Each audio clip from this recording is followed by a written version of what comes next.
राधानगरी धरणात 12.3 टीएमसी पाण्याची आवक, नियोजन, दक्षता आणि सतर्कतेमुळे पूरस्थिती टळली। यंदा जून-जुलै महिन्यात जोरदार पावसामुळे तलावाच्या पाणलोट क्षेत्रात 2873 मिलीमीटर इतका पाऊस झाला असून धरण 92% भरले आहे।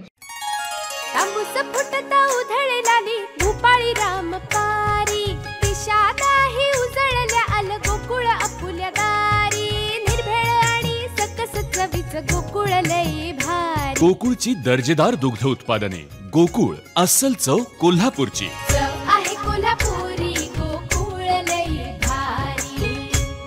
मे महिन्यात सुरू झालेल्या पावसामुळे पाण्याची मागणी थांबली, त्यामुळे पावसाळा सुरू होण्यापूर्वी धरणात 4 टीएमसी पाणी शिल्लक होते। राधानगरी धरण कधी भरते याकडे संपूर्ण जिल्ह्याचे लक्ष असते।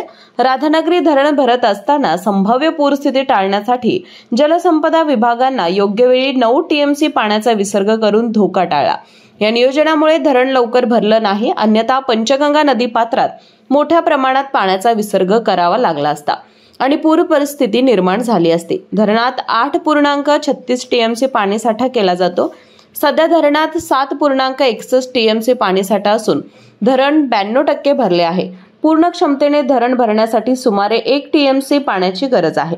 यावर्षी मे पर्यंत धरणात 4 टीएमसी पाणीसाठा शिल्लक होता। त्यानंतरच्या कालावधीत पावसाची उग्रता पाहता धरण व्यवस्थापन अधिक सतर्क होत जलसंपदा विभागाच्या अधिकाऱ्यांनी पावसाळ्यात धरण व्यवस्थापनातील केलेल्या योग्य नियोजनामुळे महापुराचा कोणताही धोका यंदा उद्भवला नाही।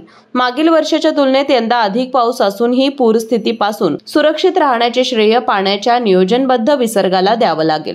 नियोजनबद्ध दक्षता आणि सतर्कता हेच राधानगरी धरण व्यवस्थापनाच्या यशाचं सूत्र असल्याचं सिद्ध झालं।